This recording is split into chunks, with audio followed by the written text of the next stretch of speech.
Yes, does he allow suffering? Does he allow hard things in our lives? He does. But he's not distant from them, and realizing and recognizing that it's not all up to us as moms. And I have a tendency to do that. If I don't do the right thing, then it's not going to end well.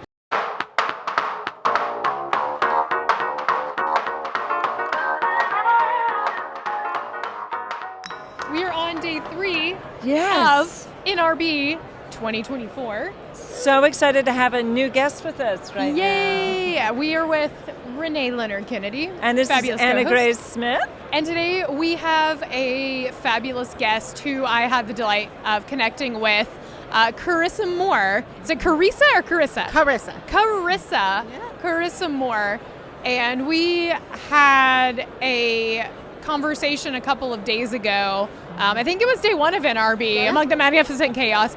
And you were really open and sharing about your story with loss, grief, Correct. mental health, depression, and how that has played a significant role both in your personal life, but also in what you're doing now and bringing awareness. Could you speak on that for us? So as a teenager, I struggled with mental health myself, and actually had a suicide attempt, and continued kind of a pattern of rebellion and just kind of self-destructing. I became pregnant with my oldest son, and that suddenly made my decisions were going to have an effect on another human being. Right.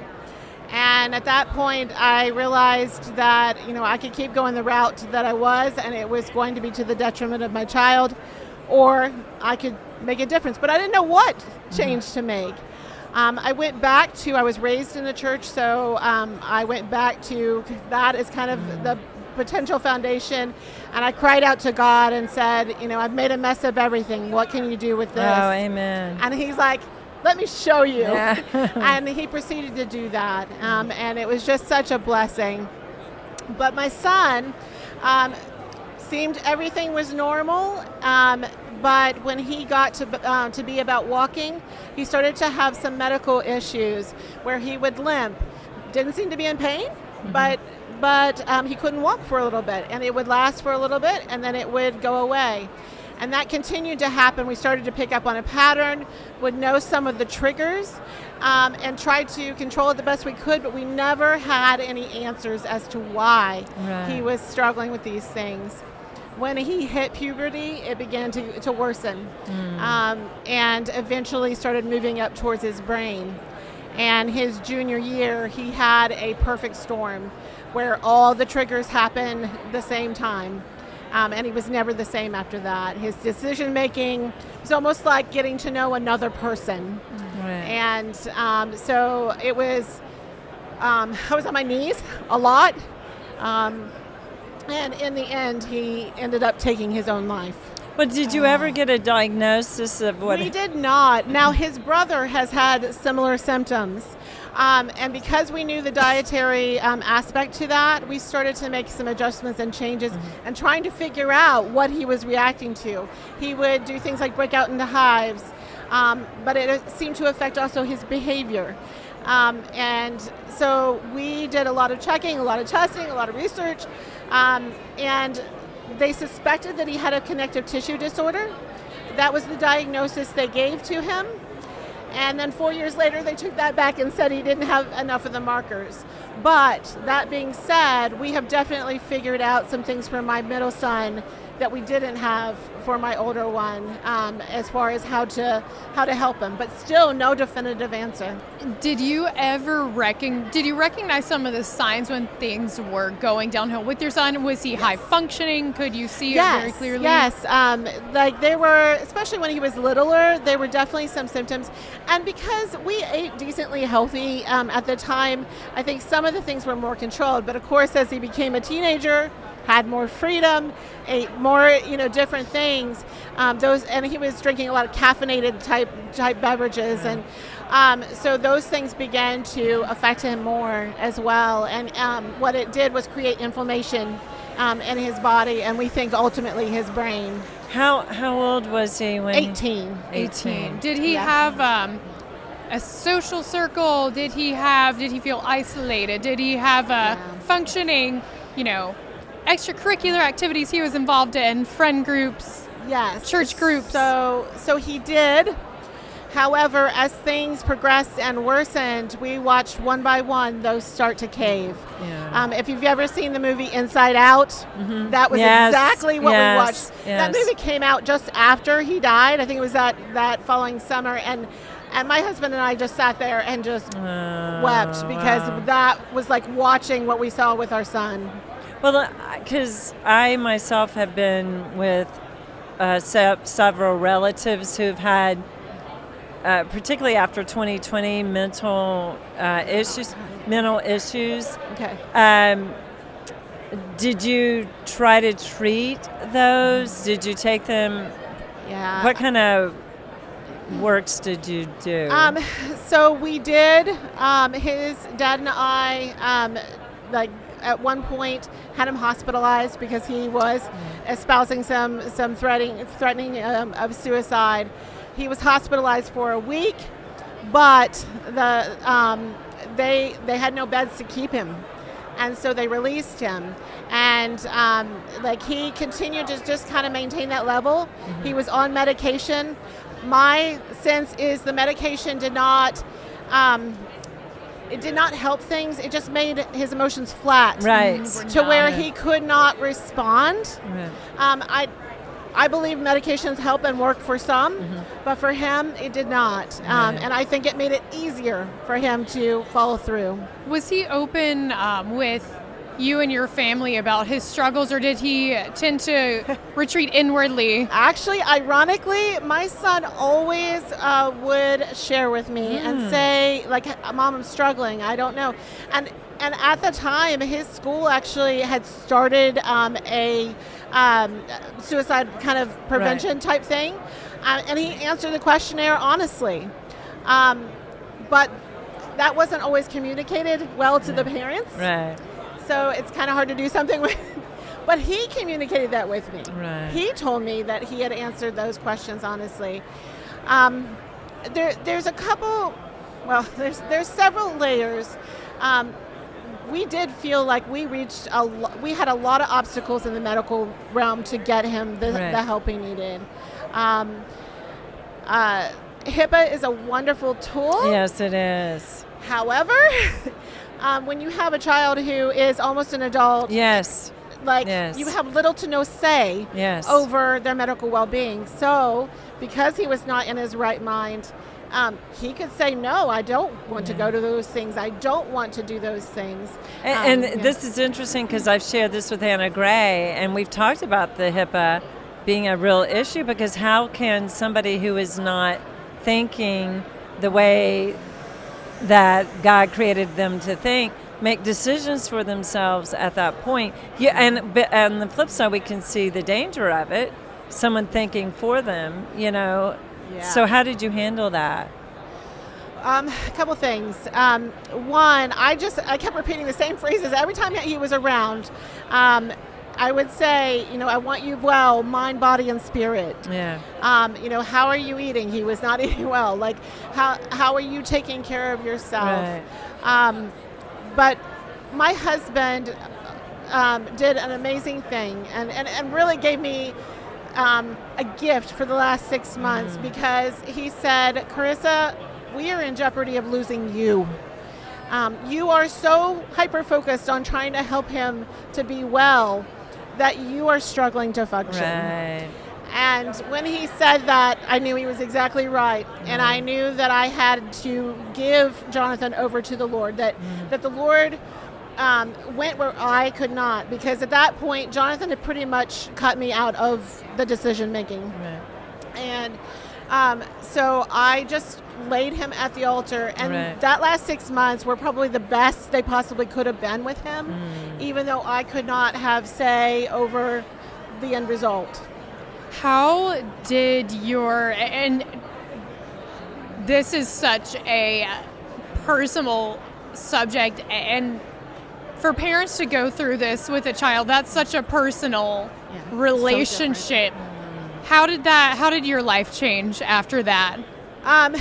So several things. I gratefully had so many resources and so many things that led up to that prepared me. I had a good core group of encouragement. In fact, within an hour of us finding out, like my house was full of people praying. Praying for his dad, praying for the first responders, praying for the whole entire situation. So it was, obviously you're in shock. There's no, it just is. It just is. And I can't imagine. It's the worst nightmare. It totally is. It totally is. And yet, now, almost 10 years later, I can say it is survivable. You don't, it's not easy. There is always this space, and I always point over in this direction that Jonathan should occupy. Right. And you always have that. Right. However, you also have so many amazing gifts and opportunities, and I would not even be sitting here if it weren't for, walking through this. But I knew instantly that I had two choices. I could go to the grave with my son, or I could live. Yeah. That was it. Those were my choices. Right. And so I chose, whatever come what may, that day by day I was going to grieve with hope. He had a lot of friends that started sending, it was a standing joke of, when is mom going to end up on Facebook? Yeah. And so I finally, had created an account, but I just had a few college friends and people that I was connecting with. Well, when he died, a lot of his friends started sending requests. So you became mom to a whole tribe of I did, young men. and some of them still I love. The one young man that he played lacrosse with, he would on a regular basis, anytime he'd see me, come up and just grab me and hug me. So that was so precious to me. But I was determined that I wanted them to know that I saw them and God saw them, and so I decided to grieve out loud. I didn't know what that was going to look like day to day. But I wanted them to see, what grieving with hope looked like. And so I started doing that. And then a few months in, one of his friends reached out and said, this needs to reach a wider audience. And that kind of was the catalyst for me coming to this place. Well, and when we were talking the other day, I was really captivated by your determination and bringing awareness to something such as suicide, because it is a really dark topic to so many people, and understandably so, because it's so complex, and the why behind it, it is like people who experience it, it's like trying to bridge a gap that's unbridgeable, and something you said to me that really stood out is, whereas a lot of other vendors here, you say that this is something you're passionate about, but also it can be something you wrestle with, because it's grief you're talking about. It's not, here's my new book that came out, or my podcast, it's this. I'm living it. It's taking something that was this painful chapter. We are talking about the idea of, reclaiming, beauty for ashes. Right. Or vice versa. No, beauty for ashes. Yeah, beauty for ashes. Getting it all mixed up. That's when I cry out all the time. Could you tell us a bit about what you're doing now? Yeah. From a part of your life that was once unbearable. So taking the tools, the core thing is taking the tools that God has given me to grieve with hope. And the interesting thing is that I've discovered that when you grieve, you take whatever tools you had beforehand into grief, because you won't add more, at least not right up at first. Right. So it's important for us to be taking care of ourselves, spiritually, physically, mentally, leading up, and to have some habits that are just non-negotiable. Right. So I want to equip people with those tools. To teach them how to pray and just converse like we're conversing right now with God. Right. How to ask for help when they need it. Well, I also like the biggest thing I think that you did was draw a line. Is you said, I can either go to the grave or I can follow God, and and you took the harder road. Yeah. You took the harder road. Can I ask you a really Yeah. Personal question. Why, as a believer, if we put our hope in eternity, we know ultimately that's where we're going. If we know this world is not it, based on what you said, why should believers stay? Why should we stay? What's the hope to stay on earth when eternity's our hope? I've been mulling that question over since you initially asked that to me. And so I will tell you what God gave to me, because one thing that people said as they were coming through the visitation line was, I bet heaven is more real to you now. And I'm like, no, really it's not. And so it got me questioning and searching and asking, how did the disciples do it? How did they, take beatings? How did they lose friends? How did they go through all these things with joy and see heaven? And I actually had the experience where a friend of ours loved to go and see the murals and things at different churches. And we have a basilica in our area. And so as a family, we went and we were touring with her. And there's one little alcove that has a picture of the cross and everything that's happening here on earth. And above it, holding Jesus' arms, is God above. And all of heaven is working. There is so much that we don't see behind the scenes. That's one reason. Like, there's so many things that Abraham Lincoln struggled with depression. And yet, he chose every day to walk through it. There's so many things that would not happen if we do not choose to live. So I think that's to happen here. I feel like there is a job that I am meant to do, and in walking in obedience, because of course I long to be in heaven, more importantly with Jesus, but also to see my son. But good grief, I would not trade this for anything, in his time. Our decisions have an effect on another person. That is true. Like my son and daughter, like, they live with this every single day, the loss of their brother. They were 4 and 7 when he died. They're 17 and 14 now. And it still affects them. So, God made us to be relational. So that is, the other reason of staying put, of like, he has a purpose for us being here. And I think it's okay to long for heaven and to be with him. The disciples did. I mean, I think Paul said, if to die is gain. Yes. Yeah. And we all like that to live as Christ part. But I do want to applaud you, because in the most tender way is that you are taking the hard road, but you also understand the big picture of that you are modeling this hard road for your sweet, at that time, 4 and 7-year-old, which must have been, I cannot imagine having lost a child and still mothering a 4 and 7-year-old, because 4-year-olds still act up. They don't get they get hungry, angry, lonely, tired, stressed, and you have to deal with them. They're still, not toddlers, but they're young children. So how did you just walk by faith? And some days it wasn't. Some days I didn't. Some days it was just, it was just kind of. Yeah. Gratefully, I did have people who could step in and help. So that gave me some relief, because especially up front, I was not sleeping. I struggle with insomnia anyway without, this added trauma and loss. And so, like, having those extra hands and letting others help is so crucial in grief. But that's a really hard thing to do. Oh, it is. It is. So tell me a little bit about that. So what made you? Because a lot of times people offer help, and the other person goes, I can't ask them.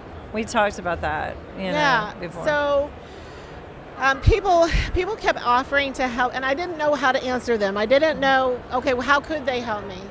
And I think kind of one of the first catalysts was my garden was getting overtaken by weeds.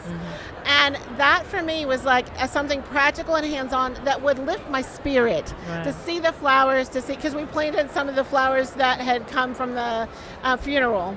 And they still exist today. 10 years later, they're still there. And so having them garden, people came and cleaned. I think realizing that people can help in small and big ways. Right. We had one person, so there were 2 coolers that were set outside of our door, so that if we didn't feel up to talking to people, we didn't have to. But they would leave meals in one, and one lady kept one of the coolers supplied with water. And that's literally all I could handle, in those first few weeks. I could barely eat anything. So just having that water, I just drank. I think she helped to prompt me to remember to drink water. And so just those little and big things, and guiding people, just telling them what I need. And I want to ask you on the topic of being the person who's struggling with depression, suicidal thoughts, suicidal plan. I don't just want to ask you, what are the warning signs? Because that looks different on everybody. I think everybody's why is a little different. And that could be life circumstances and trauma they're dealing with. It could be mental health issues, pre-existing conditions. But how can we, especially as a church, as a society, open these conversations more? What do you think could perhaps help prevent this? Because I see so many nonprofits with great intentions, but when you are in the mindset, and as someone, I have struggled with depression deeply and questioned things to these sorts of philosophical levels, to where none of that means anything when you are in crisis. Right. So I can tell you what helped me specifically is seeds. People planted seeds. People, threw out, and some of them I didn't respond to right away, but they were planted, and God caused them to grow. So realizing that while someone is maybe having struggles and challenges, and you don't know what to say something. Say something. It may not be perfect. It may not be the right thing, but start something. As in, don't pretend it doesn't exist. Correct. Ask Do instead not of just pretend it doesn't pretending. exist. Yes. If you're seeing something, say something, because it makes such a difference, because it says, I see you. Because oftentimes when we feel depressed, we don't feel seen, and we feel like it's all this blockade, So it is so important for people, if you see something or hear people talking in a certain way. But one thing that God showed me right off the bat in Scripture is that we are all susceptible to despair. Because of the fall. Nothing is as it should be. Right. There is this natural gap, as you were talking about earlier, where there is the way God intended things to be and the way that we've chosen them to be. So if we recognize that there is always that gap, then I'm aware of you. I'm looking at you and I am going, how are you doing? How are you really doing? And I'm slowing down and taking the time to do that. We live in such a fast-paced world. To slow it down and make eye contact and say, I see you, because the eyes usually don't lie. The rest of you can, but the eyes can, there's a dimness that is there that usually isn't when you're struggling. Well, what do you say to the mom, and you can speak to me, who is walking through mental health issues with somebody? Because, you know how that feels. You know that long, long road. And it is a nebulous area that you never know quite. And you do live in a fear zone. But, at the same time, you literally have to lift that child up to the Lord daily and say, okay, this is the way. And, but even more than that, you have to live with that child, and without looking at every single thing and saying, oh no, I'm in fear. I'm back and forth and back and forth and back and forth. So, the peace that surpasses all understanding. Well, guard your hearts and minds in Christ Jesus. That is one of my core verses. Right. So what I said earlier about taking care of yourself, it's crucial, because you're not going to ultimately be able to take care of the other person if you collapse yourself. So caregivers, no matter the circumstances, need to have those people that will say, like my husband did, this is getting out of whack. You are sacrificing your own well-being to take care of him, and nothing's changing. Right. So realizing that we have a good God, that yes, does he allow suffering? Does he allow hard things in our lives? He does. But he's not distant from them, and realizing and recognizing that it's not all up to us as moms. And I have a tendency to do that. If I don't do the right thing, then it's not going to end well. And that was one of the first things that God ixnayed, because here I have this child who changed my life. Having him grow inside me sent me to God, and to have him despair and to die, I'm like, God, I followed you. I did what you asked me to do. Shouldn't things be better for him? Yes, yes. Realizing that our children's stories are not ours. We parallel each other's journeys. We help and encourage one another. But as a mother, as a person, as a daughter of the King, I have a different story than my sons.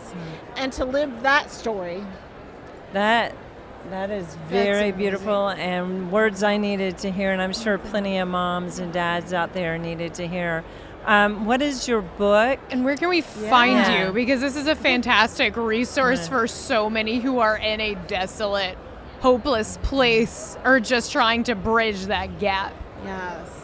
So I have a website called turningthepageonsuicide.org. You can also type in my name, Karisa, Karisa Moore, 2 O's and an E, and find me that way.